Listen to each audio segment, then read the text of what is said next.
La carta a los hebreos, hermanos, es una carta que a veces se puede complicar en la comprensión de lo que dice si no tenemos claro un principio fundamental en la interpretación de este libro. Y este principio es que esta carta fue dirigida a una congregación de creyentes cristianos judíos. Por eso se llama hebreos.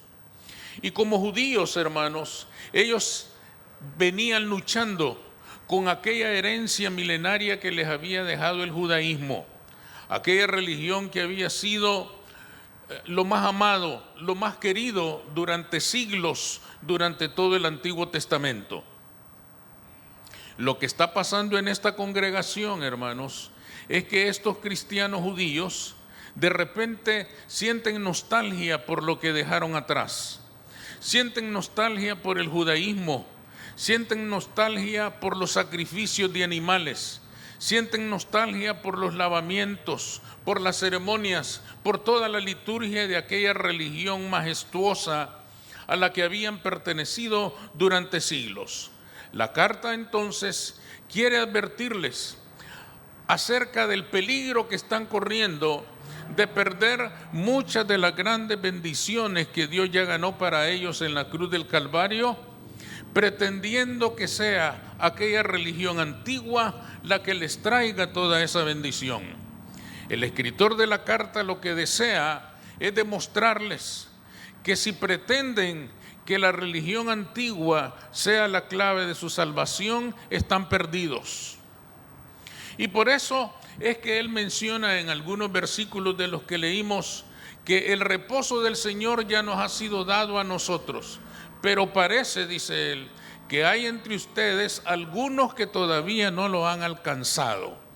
La gran pregunta entonces es, ¿de qué reposo está hablando el escritor de esta carta? ¿Y quiénes no lo han alcanzado? ¿De qué reposo habla la carta a los hebreos? Habla del reposo de las obras muertas. El escritor, hermanos, si ustedes se fijaron, hace una comparación muy interesante. Compara, hermanos, a la congregación a la que está escribiendo con el pueblo de Israel cuando fue sacado de Egipto y fue llevado a lo largo del desierto hasta meterlo en la tierra prometida. Llegar a Canaán, llegar a aquella tierra que le había sido prometida a Israel, fue su primer reposo. Significa un reposo físico. Ellos descansaron del caminar y caminar durante 40 años por el desierto. Finalmente entraron en su propia tierra, se sintieron parte, se sintieron dueños, se sintieron propietarios de su propia tierra y comenzaron a organizar su propia nación. Descansaron de tanto caminar sin rumbo, descansaron de tanto agotamiento, descansaron de tanto esfuerzo inútil que habían hecho durante 40 años, pues como bien dice la Escritura, caminaban en círculos sin llegar a ninguna parte. Fue algo terrible, pero al entrar en la tierra, ellos alcanzaron un primer reposo. Pero ahora dice el escritor, hay ahora un segundo reposo. Ya no es el de llegar a una tierra. Israel ya había entrado en su tierra. Él está escribiendo a una congregación de judíos que ya tienen su tierra. Hay un segundo reposo, un reposo de carácter espiritual. Un reposo que Dios ganó para cada uno de ellos en la cruz del Calvario. Y algunos de ustedes, les acaba de decir en lo que leímos, todavía no parecen alcanzarlo. Todavía no han entrado en ese reposo. Por eso leímos ahí por el verso 9 que les dice, si Josué les hubiera dado todo el reposo, ya no sería necesario más reposo. Pero no es así. Josué fue quien los metió en la tierra prometida. Les dio ese reposo temporal, les dio ese reposo terrenal, pero falta un reposo de carácter espiritual. Y les acaba de decir el escritor de la carta, algunos de ustedes parecen no haberlo alcanzado. ¿De qué se trata entonces este reposo? ¿De qué reposo está hablando el escritor? Está hablando, hermanos, del reposo de las obras muertas. ¿Y qué son las obras muertas? El escritor le quiere decir a aquella congregación: el sacrificio de Cristo es el que los ha hecho salvos. Por el sacrificio de Cristo son ustedes salvos y tienen una esperanza de vida eterna. A partir de aquel momento, les está diciendo él, ya no es necesario que hagan más sacrificios. Ya no es necesario que lleven animales al sacerdote para que riegue toda la sangre del animal en el altar. Ya no es necesario que cumplan con lavamientos y con ceremonias. Eso ya terminó. Ustedes tienen que descansar de las obras religiosas. Las obras muertas son las obras de la religión muerta. Las obras muertas son las obras de aquella creencia que había sido en muchos casos fabricada por el hombre para su propia satisfacción y que le robaba a aquella congregación el verdadero descanso en Cristo Jesús. El escritor les estaba diciendo, en el pasado ustedes creían que por hacer esto o aquello eran salvos. Ustedes creían que por no hacer esto o no hacer aquello eran salvos. ¿Y por qué es importante este principio para nosotros? Porque se puede aplicar perfectamente a nuestras vidas. ¿Por qué se puede aplicar perfectamente a nuestras vidas? Porque probablemente la mayoría de nosotros venimos también de vivir una religión antigua en la que creíamos que hacer esto o hacer aquello era la clave de nuestra salvación. En la que un día creímos que no hacer esto o no hacer aquello era la clave de la salvación. Esas son las obras muertas. En aquellos momentos no conocíamos la revelación de la palabra de Dios. Todo lo que teníamos era aquello y pretendíamos cumplirlo para poder ser salvos. Creíamos en aquel momento que la penitencia, el cumplir una promesa en un templo, los rezos o las misas eran la clave de nuestra salvación. Y muchos de nosotros a lo mejor lo practicamos. Algunos hasta llegamos a creerlo. Había llegado el momento para aquellos y ha llegado el momento para nosotros de reposar de todas esas cosas. Todo ese afán por alcanzar la salvación por nuestros propios medios y en nuestros propios esfuerzos debe de terminar. Hoy debemos saber que lo único que nos salva es la sangre preciosa de Cristo Jesús y no las obras que podamos hacer, no los sacrificios que podamos cumplir, no las promesas y esto o aquello, no la liturgia que podamos practicar. Lo único que nos salva es Jesucristo. Aquí tenemos, hermanos, una diferencia importante que tenemos que hacer entre lo que es la creencia y lo que es la fe. Ustedes leyeron junto conmigo que el escritor a la carta les acaba de decir, pero muchos no entraron en el reposo porque le faltó fe para creer la palabra de Dios. Esto es importante porque este reposo no se alcanza sino por la fe en Cristo Jesús. Y a muchos esa fe no les alcanzó. Él se refería a aquellos del Antiguo Testamento cuando entraron en Canaán. Y ustedes se acuerdan que mandaron unos espías para que miraran la tierra. Y los espías regresaron con un informe. Y le faltó a ellos la fe en la promesa de Dios. Y dijeron, no podremos tomar la tierra. Y no entraron. Y todos los que le faltó la fe murieron en el desierto sin entrar en el reposo. Esta comparación es importante porque el escritor le está diciendo a aquella congregación y nos dice a nosotros somos salvos por la fe en Jesucristo y no por ningún otro acto, otra acción, otra práctica religiosa, sino por la sangre de Cristo Jesús. Hay que distinguir entonces aquí, hermanos, entre lo que es creencia y lo que es fe. ¿Cuál será la diferencia? Yo les aseguro que todos tenemos creencias y ojalá que todos también tengamos fe. Pero ¿cuál es la diferencia entre creencia y fe? La gran diferencia, hermanos, es que la creencia nace de ideas de hombres. La creencia es el producto de lo que los hombres dicen, de lo que los hombres piensan, de lo que los hombres afirman.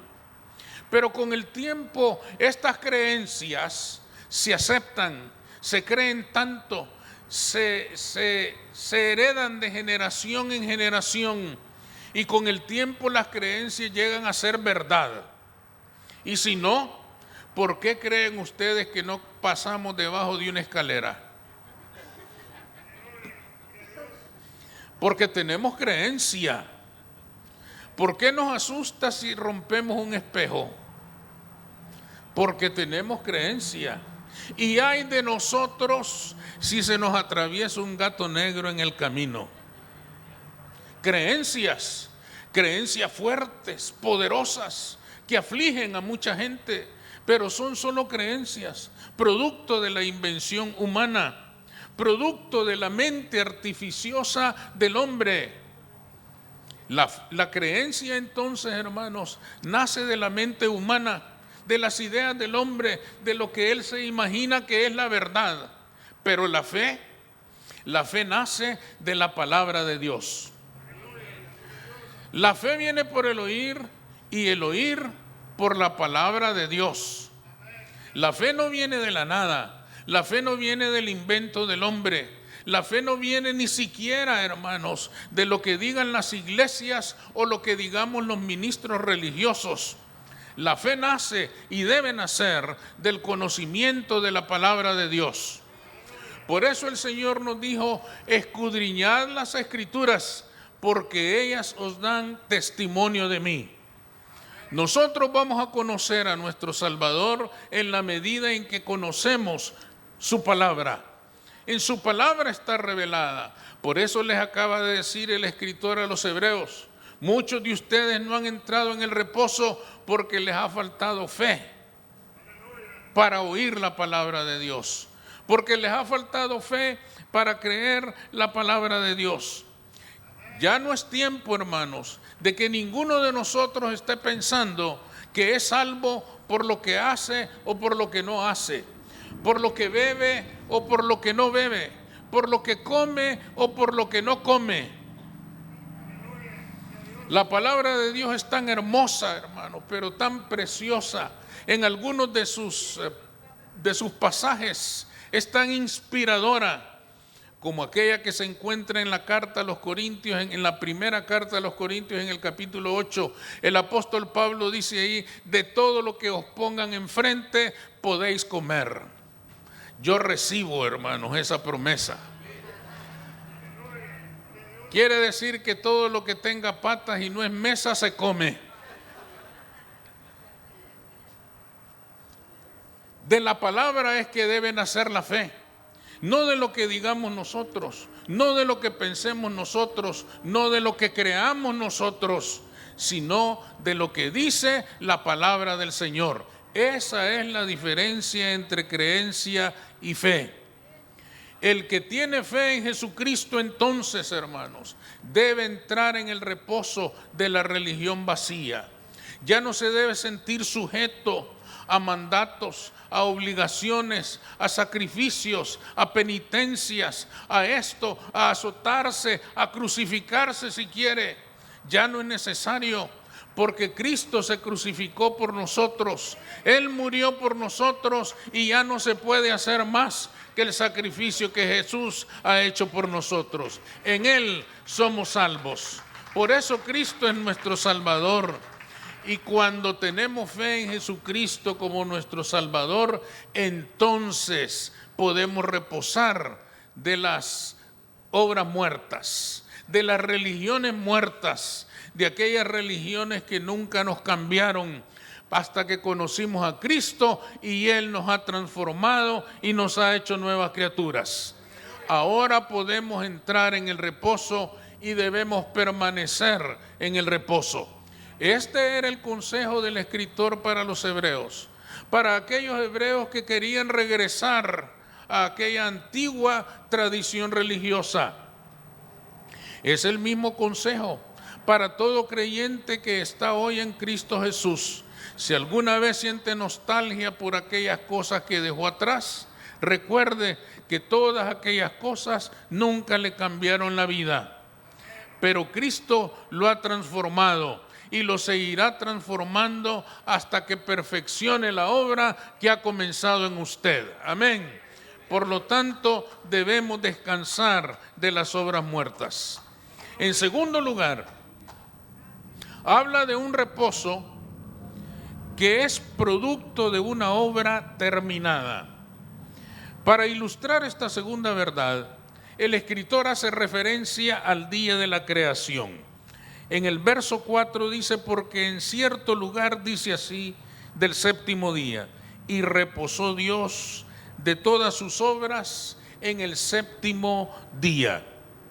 Menciona, hermanos, en este versículo que después de haber terminado la creación, cuando puso al hombre como la corona de su creación, Dios reposó de su obra. ¿Y qué quiere decir, hermanos, que Dios reposó? No debemos confundirnos. No significa, hermanos, que Dios dijo, bueno, ya terminé la creación, ahora voy a dormir unos 3 días seguidos para descansar, para reposar de mis obras. Lo que quería decir, no quiere decir, hermanos, que Dios se quedó inactivo, sin hacer nada allá en la eternidad. Lo que quiere decir esta escritura, hermanos, cuando afirma que Dios reposó de sus obras, lo que quiere decir es que aquella obra estaba ya perfecta.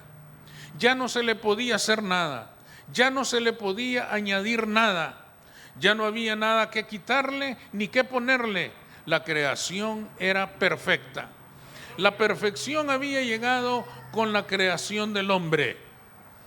Cuando Dios creó al hombre, hermanos, y miró a aquel ser extraordinario, dijo, me pasé, aquí ya no se puede hacer nada más. Esto está perfecto. El hombre es incomparable. Y hasta el día de hoy, bueno, ustedes conocen lo demás. Dios dijo, la creación ha terminado. La creación es perfecta. Reposar simplemente significa, hermanos, que dejó de hacer porque ya todo estaba hecho. No quedaba más que hacerle. El escritor ha citado esto, hermanos, para recordarle a aquellos judíos cristianos, que el sacrificio en la cruz del Calvario también había sido perfecto. Cuando aquello fue consumado, cuando Jesús pronuncia de sus propios labios, consumado es, está diciendo, ha terminado el sacrificio perfecto que va a pagar por la vida de toda la raza humana. Ya no se le puede aumentar nada, ya no se le puede quitar nada, ya no se le puede ayudar a ese sacrificio. Qué error tan grande cometían aquellos judíos, hermanos, creyendo que ya eran cristianos, que ya eran salvos, pero por si acaso le iban a dar una ayudadita con aquellos antiguos ritos del judaísmo. Le iban a dar una ayudadita sacrificando un animal de vez en cuando, rociando la sangre de los corderos de vez en cuando, haciendo lavamientos y ceremonias de vez en cuando. A lo mejor la cruz es buena, pero le falta de vez en cuando echarle una manita. Este es el error que el escritor de la carta quiere evitar en aquella congregación. Les está diciendo, hermanos, el sacrificio de Cristo ya no necesita ayuda. El sacrificio de Cristo no necesita ningún apoyo secundario. El sacrificio de Cristo es suficiente en sí mismo para limpiarlo de todo pecado. El sacrificio de Cristo es total, absoluto, perfecto, eterno e insuperable.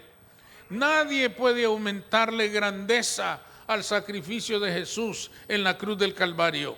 Nadie puede aumentarle gloria, magnificencia, majestad, señorío, admiración al sacrificio de Jesús en la cruz del Calvario. No hay religión en esta tierra que le pueda aumentar un poquito, una milésima, una insignificancia a aquel sacrificio tan perfecto y tan completo. Esto es lo que les está diciendo el escritor de la carta a estos hebreos. No se equivoquen, no piensen que el judaísmo le va a ayudar a la cruz. La cruz es suficiente por sí misma y no necesita ayuda.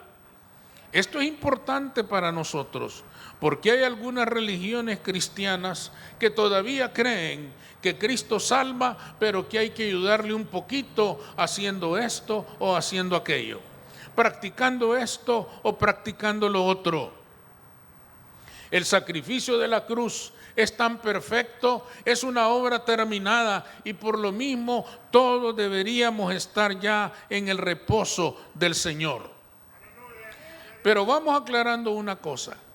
Esto no significa que no tenemos que hacer nada, porque hay quienes lo entienden así y andan predicando y enseñando: hermano, usted ya no haga nada, porque usted ya es salvo.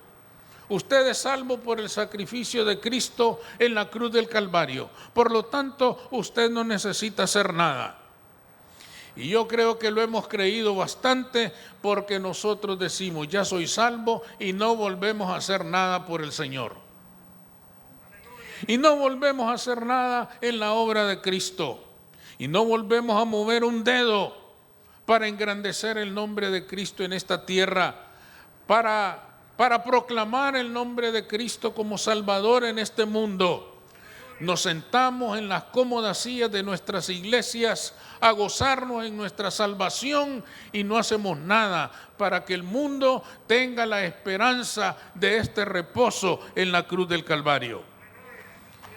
La fe, hermanos, debe producir obras que testifiquen de Cristo. Ciertamente nosotros ya no podemos hacer nada para ser salvos. Cristo nos ha salvado. Pero ahora que somos salvos, tenemos que hacer obras que testifiquen de ese Señor que nos ha salvado. Que den testimonio al mundo de que quien nos ha transformado no es una religión, no es una iglesia, no es un ministro. Quien nos ha transformado se llama Jesús de Nazaret, y a Él tienen que conocer todos aquellos que quieran ver transformadas sus vidas. A Él tienen que conocer todos aquellos que quieren tener esperanza en esta vida terrible que estamos viviendo.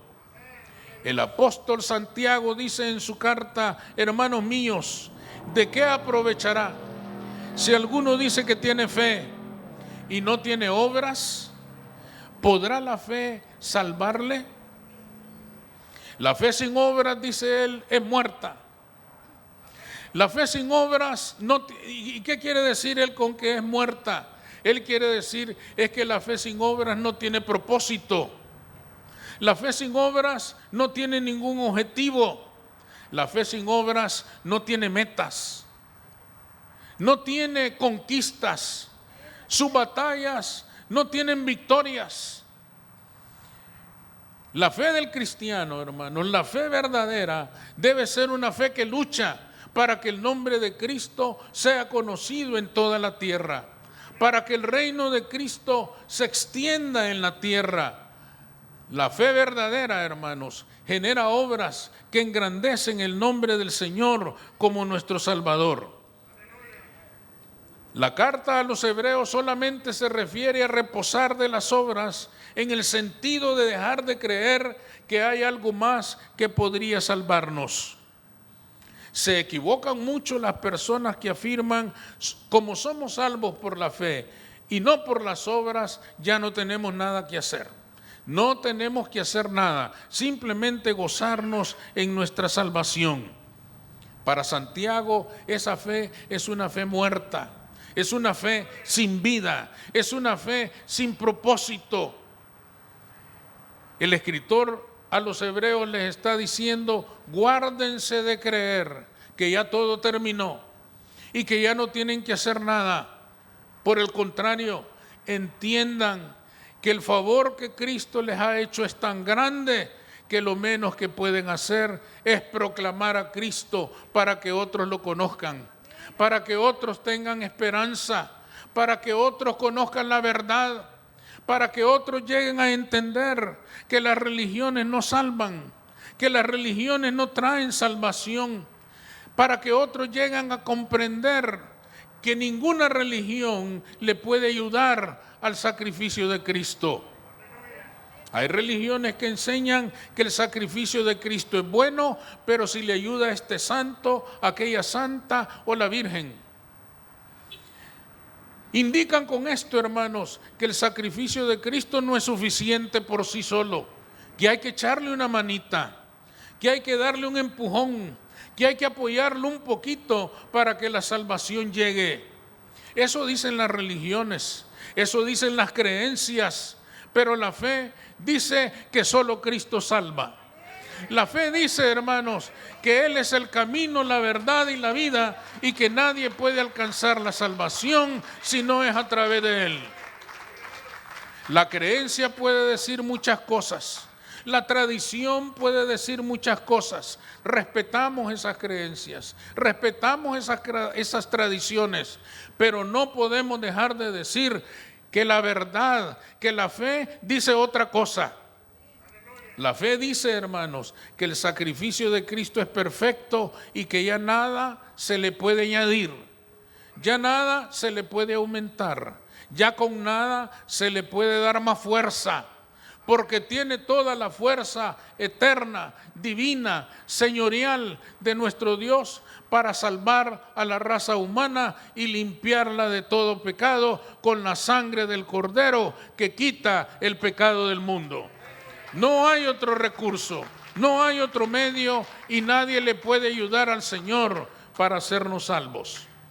Pero ahora que hemos entrado en el reposo, queda todavía un trabajo por hacer y es anunciar a ese Cristo que nos ha hecho salvos para que todo aquel que le conozca, para que todo aquel que crea en Él no se pierda, mas tenga vida eterna. Vamos a orar. Señor, te damos gracias, bendecimos tu nombre. Te damos las gracias, Señor, porque ciertamente todos, mi Dios, queremos entrar en ese reposo, en esa paz que tú trajiste para cada uno en la cruz del Calvario. Ese reposo y esa paz tienen muchas formas en las cuales se puede expresar.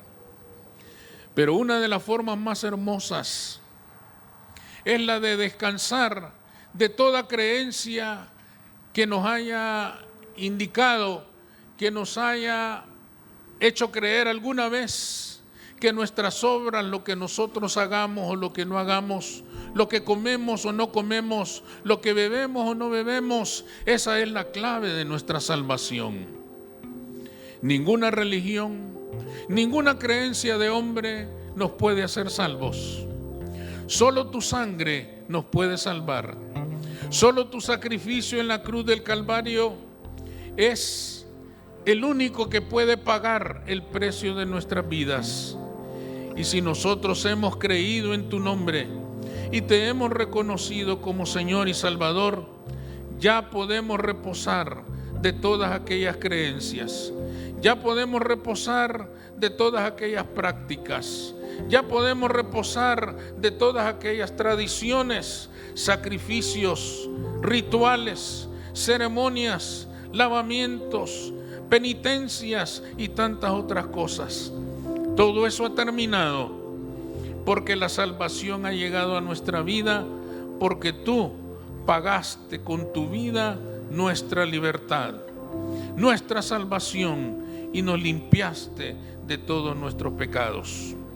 Ayúdanos, Señor, a fortalecer nuestra fe y a permanecer en este reposo, negándonos, Señor, a participar de ninguna tradición que pretenda contribuir o colaborar a nuestra salvación o darle más fuerza o significado al sacrificio de Cristo. Tu sacrificio es perfecto por sí solo y ya nada se le puede aumentar. Gracias, Señor, por esa salvación perfecta. Gracias por esa promesa perfecta que trajiste a nuestras vidas y por este camino en el cual nos vas perfeccionando paso a paso hasta que estemos completos delante de ti. En tu nombre, Cristo Jesús. Amén.